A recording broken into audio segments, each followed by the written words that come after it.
What are two of the biggest names in business? Apple and Google. What do they both have in common? Besides world domination, both have interesting and unique business names that make their brands stand out. It's important to choose a business name that will set you apart from competitors and appeal to the type of business you're starting. For an LLC or corporation, your business name must not already be taken in your state.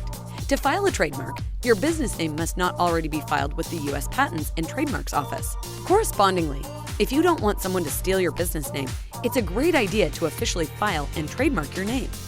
To determine whether your business name is available, you'll need to do some research with the U.S. Patent and Trademark Office, the Secretary of State's office in your state, and in general, online.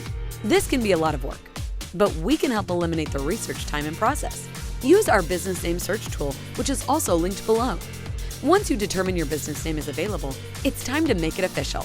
You can file a trademark, which provides no business asset protection, or go all in and register your business as an LLC or corporation.